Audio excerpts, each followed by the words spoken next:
Hey everyone, it's Bill Duran here from Punished Props, and I recently got hired by Crystal Dynamics to make a bow.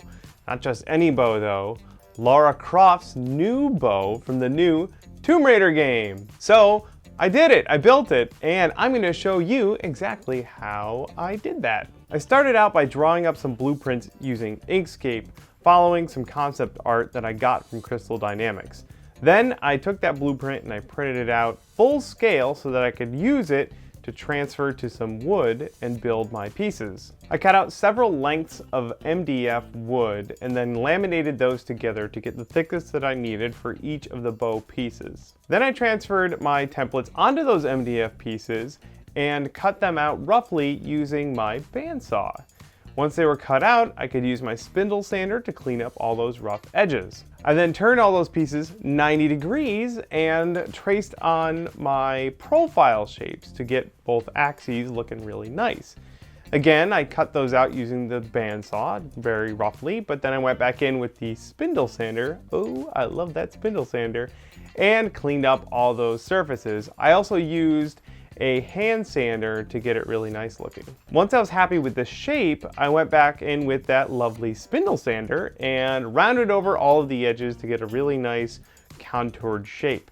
I grabbed my hand sander again and did a bunch of finishing work on it, and then finally used a little bit of elbow grease and some sandpaper to get it all nice and cleaned up. The bow has lots of these nice carved, etched lines in it.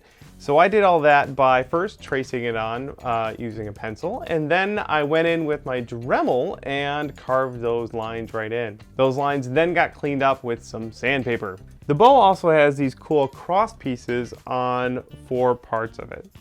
So I busted out my trusty laser cutter and cut those pieces out, first testing the fit on a scrap piece of wood, and then when I was happy with it, I drilled some holes into the bow pieces and then glued those plastic laser cut crosses into the final piece. The edges where it connects got filled in with some super glue and then sanded down flush. Then I used a round file to go and carve in a bunch more of the detail on the end of the bow. Once I was happy with that, I used some sandpaper to clean it up so that it was nice and pretty.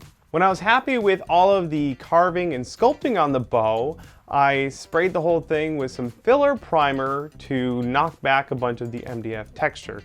Then the whole thing got sanded down, and I traced on a bunch of lines to simulate some wood grain.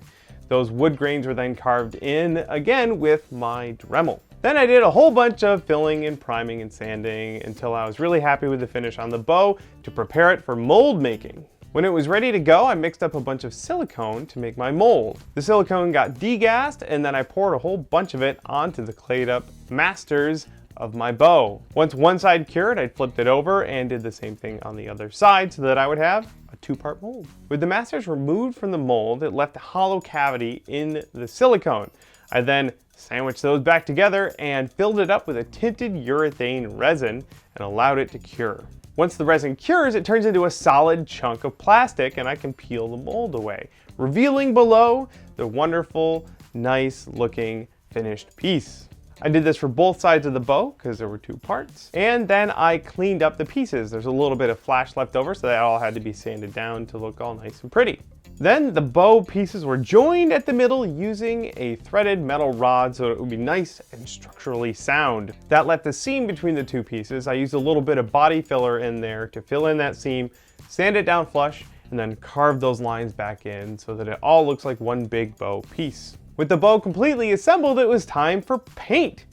I hit it with a base coat of Krylon dark brown paint. This Krylon Fusion paint really likes to bond to the plastic really well. Once that dried, I did a whole bunch of masking and spraying to get the rest of the colors on the bow, including a darker green on one part and a lighter sort of whitish gray for the rest of it. Once that was done, I could peel away the masking tape, revealing the fully painted bow beneath. The bow also has this nice gold design on it. So I cut out a stencil using my vinyl cutter and then laid that vinyl down right on the bow so that I could paint some gold paint right on top of it.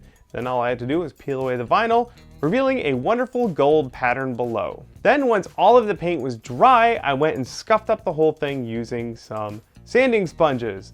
This would create gouges in the paint that would capture some of the weathering paint later on and add a little bit of texture to the bow. To weather it, I used a bunch of acrylic paints like brown and yellow ochre and some blacks, and essentially we just mix up a bunch of paint, slather it all over the bow, and then wipe most of it off, leaving it to sort of soak into the crevices and wood grain, giving it a lot more contrast. Once that was all done and I was happy with how it turned out, I took that sanding sponge again and scuffed it up even more.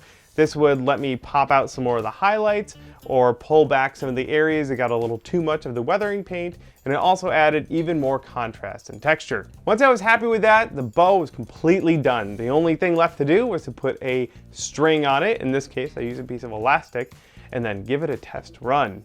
Sure enough, the bow works. Well, it works, meaning it looks pretty and it's got an elastic string on it. It'll definitely look really cool in photographs. This was a really fun build. I hope you guys learned a little bit about prop making and molding and casting.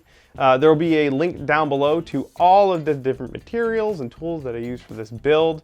I definitely want to thank Crystal Dynamics for hiring me to build this bow. This thing will be headed their way very, very soon. Also, please, if you're new to the channel, go ahead and subscribe. I do these kinds of build videos pretty frequently. In fact, I've got some more here that you can check out at your leisure and enjoy. Until next time, you guys, thank you for watching, and hey, go out there and build something.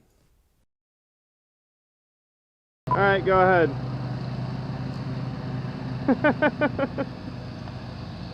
ahead.